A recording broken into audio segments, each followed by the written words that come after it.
Olá, eu sou Ivan Lima e você é muito bem-vindo ao canal Fatos Desconhecidos. É provável que muitos dos nossos inscritos nem se lembram, mas em 2002 aconteceu um caso envolvendo um grande político aqui no Brasil que deixou o país chocado. Celso Daniel, que era prefeito da cidade de Santo André, foi surpreendido por criminosos quando saía de uma churrascaria e levado por eles. Tempos depois, Celso Daniel, infelizmente, foi encontrado sem vida. O crime tinha requintes de crueldade e até hoje o caso permanece um enigma para a justiça. Mas afinal, quem foi Celso Daniel?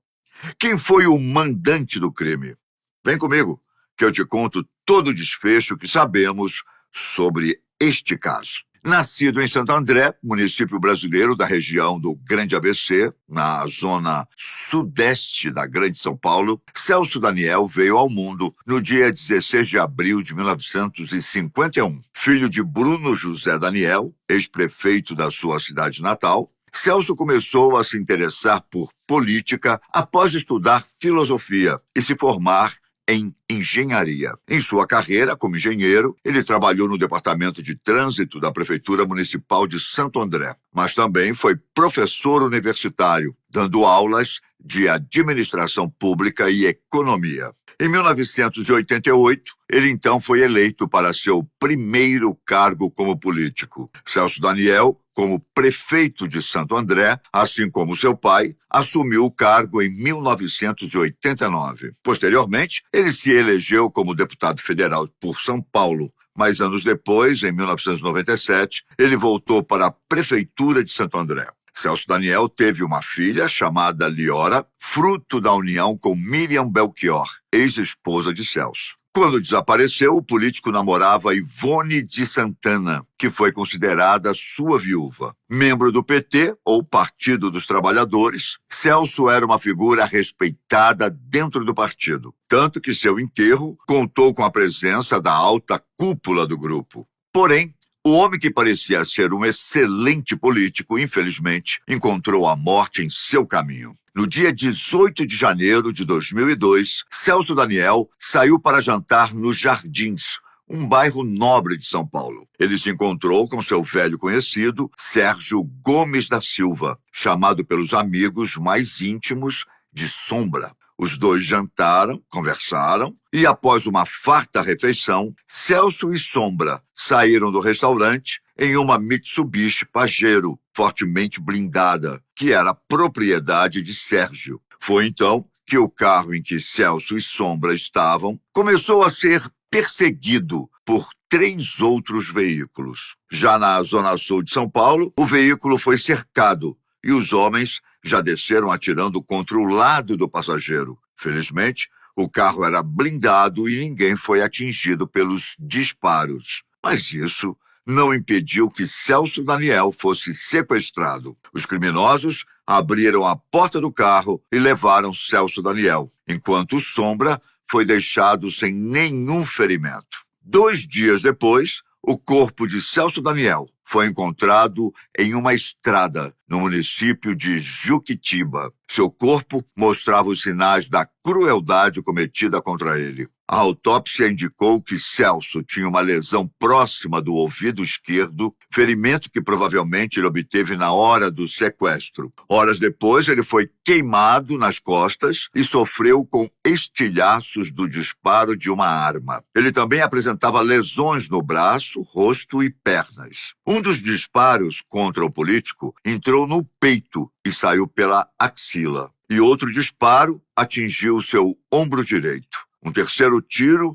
atingiu seu braço, provavelmente, enquanto ele tentava se defender. Posteriormente, ele foi alvejado 2 vezes nas costas e no rosto. Poucos meses depois do crime, o primeiro inquérito da Polícia Civil de São Paulo concluiu que a quadrilha da favela Pantanal, localizada na Zona Sul, havia cometido o crime. Segundo a polícia, o assassinato teria sido cometido por acaso, pois após perderem de vista o carro de um empresário, os criminosos decidiram abordar o carro em que Celso Daniel estava. Mas ao saber que a vítima era o prefeito de Santo André, o líder da quadrilha, Ivan Rodrigues da Silva, conhecido como Monstro, teria ordenado que ele fosse dispensado, o que significaria que Celso Daniel deveria ser libertado. Porém, José Edson da Silva, outro integrante da facção, teria entendido que ele deveria ser morto. Ele contratou um menor denominado Lalo, que mais tarde assumiu ter atirado no prefeito exatamente onde o corpo foi encontrado. Só que para Bruno José Daniel Filho e João Francisco Daniel, irmãos de Celso Daniel, o buraco era muito mais embaixo. Os dois irmãos alegaram que o que aconteceu tinha sido um crime político, pois Celso, aparentemente, fazia parte de um esquema de corrupção que envolvia grandes empresários do setor de transporte e membros da Prefeitura de Santo André. Basicamente, os irmãos de Celso Daniel achavam que o que tinha acontecido no dia 18 de janeiro de 2002 tinha sido uma queima de arquivos. Na teoria dos irmãos, Celso desconfiava que Sombra, o empresário Ronan Maria Pinto e o secretário de Serviços Urbanos da cidade, Klinger de Oliveira Souza, estariam se beneficiando com um esquema de corrupção.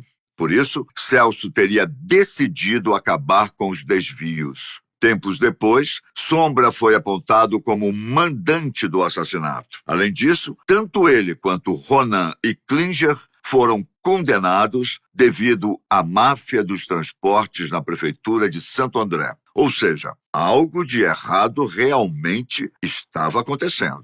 Em agosto daquele ano, o Ministério Público decidiu reabrir o caso, mas apesar das denúncias, Nelson Jobim, ministro da Justiça de Fernando Henrique Cardoso, decidiu não levar o processo adiante. O que ficou concluído foi o seguinte: para o Ministério Público de Santo André, o crime teria sido encomendado, enquanto para a Polícia Civil, o assassinato teria sido um crime comum. E esse é o grande debate sobre essa história. Afinal, o crime foi realmente um engano? Ou alguém mandou matar Celso Daniel? A teoria de que Sombra seria o mandante só surgiu 10 anos depois, quando o Ministério Público de São Paulo chegou à conclusão de que Celso Daniel sabia do esquema de corrupção. Mas ao perceber que as verbas eram desviadas para o enriquecimento de empresários e de seu secretário, ele preparou um dossiê para denunciar o esquema. Dossiê que teria desaparecido após o seu assassinato. Depois de muita investigação, a justiça julgou e condenou os membros da quadrilha da favela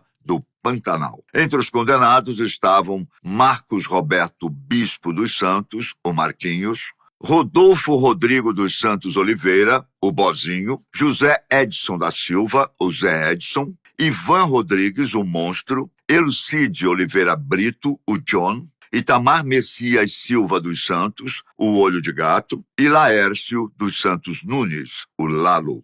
O Ministério Público também concluiu que Sombra, que morreu de câncer em 2016, contratou Dionísio de Aquino Severo para orquestrar a ação e contratar a quadrilha da favela do Pantanal. Vale destacar o fato de que Dionísio foi resgatado de helicóptero de um presídio em Guarulhos, apenas um dia antes do sequestro de Celso Daniel. Ele foi preso no mesmo ano do crime, sendo morto dentro da prisão 2 dias depois, enquanto falava com sua advogada. Além dele, outras 6 pessoas que tinham alguma relação com o crime também morreram. O policial Otávio, que tinha contato com Dionísio, foi morto a tiros dentro de casa. Sérgio Orelha, que abrigou Dionísio após sua fuga do presídio, foi encontrado morto no porta-malas de um carro. Irã Moraes Rédua, o primeiro agente funerário a chegar em Juquitiba, foi morto com 2 tiros quando colocava compras no porta-mala do carro. Antônio Palácio de Oliveira, o garçom que serviu Celso e Sombra no dia do crime, também foi morto. Paulo Henrique Brito, também garçom, foi morto dias depois. O legista Carlos Del Monte Printes, que havia constatado que Celso Daniel tinha sido brutalmente torturado, também morreu anos depois. A polícia disse que a morte se deu por asfixia provocada pela ingestão de medicamentos. Todas essas mortes, consideradas queimas de arquivo, enfraqueceram a teoria de que tudo se tratava de um crime comum. Mas, afinal, o que a justiça decidiu sobre o caso de Celso Daniel? As suspeitas sobre os mandantes não foram devidamente investigadas, já que o crime já havia prescrito e os suspeitos tinham mais de 70 anos de idade. O Ministério Público até reabriu o caso em busca dos mandantes, mas em março deste ano o caso foi definitivamente encerrado e permanece sem conclusão. Apesar de muita gente achar que se trata de um crime político que envolve muitos políticos famosos, a justiça tratou como um caso comum.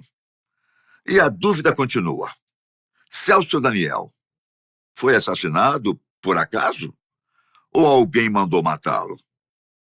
É bem provável que a justiça nunca encontre uma solução para o caso. Enfim, essa foi a triste e trágica história de Celso Daniel.